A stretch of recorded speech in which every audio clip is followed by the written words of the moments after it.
Israel വ്യോമാക്രമണത്തിൽ കൊല്ലപ്പെട്ടവരിൽ ഇറാനിലെ യുവ കവയത്രി പർണിയ അബ്ബാസിയും.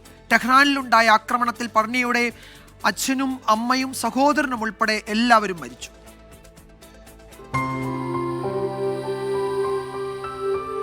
ഇറാനിലെ പുതുതലമുറ കവികളിൽ ശ്രദ്ധേയായിരുന്നു പർണിയ. കാസ്വിൻ ഇന്റർനാഷണൽ യൂണിവേഴ്സിറ്റിയിൽ നിന്ന് വിവർത്തന സാഹിത്യത്തിൽ ബിരുദം. അധ്യാപികയായും ബാങ്ക് ജീവനക്കാരിയായും ജോലി നോക്കി. ജീവിതാനുഭവങ്ങളുടെ പകർത്തിയെഴുത്താണ് കവിതയെന്ന് പ്രഖ്യാപിച്ച എഴുത്തുകാരി. സംഘർഷത്തെക്കുറിച്ചും സ്വാതന്ത്ര്യത്തെക്കുറിച്ചും നിരന്തരം ശബ്ദിച്ചു.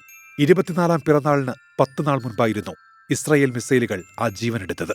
പർണിയ തന്നെ എഴുതിയ പോലെ സോഷ്യൽ മീഡിയയിൽ ഇപ്പോൾ ആ വരികൾ വേദനയായി നിറയുന്നുണ്ട്. എവിടെയോ നീയും ഞാനും അവസാനിക്കും. ലോകത്തെ ഏറ്റവും മനോഹരമായ കവിത നിശബ്ദമാകും. ഞാൻ ഒടുങ്ങും, കത്തിജ്വലിക്കും നേർത്ത പുക പോലെ.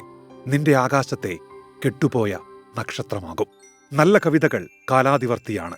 പർണിയ അബ്ബാസിയും. News desk 24.